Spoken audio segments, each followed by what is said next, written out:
از شر این 5 آدم تو زندگیت خلاص شو. 1. استفاده کننده. اونا فقط تا وقتی که به دردشون بخوری دوست دارن.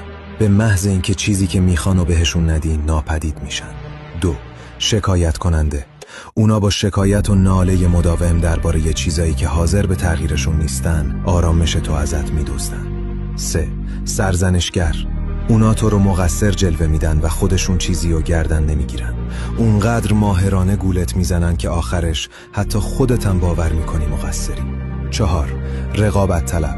اونا شاید بخوان تو رو موفق ببینن ولی هرگز نمیخوان تو رو موفق تر از خودشون ببینن. و در نهایت 5. سوء استفاده‌گر. اونا از بخشش، وفاداری و اعتمادت سوء استفاده میکنن و تو فقط موقعی متوجه این میشی که دیگه تو زندگیت نباشن. در صفحه ما محتوایی هست که کمکت میکنه هر روز 1% بهتر بشی. به خانوادمون ملحق شو.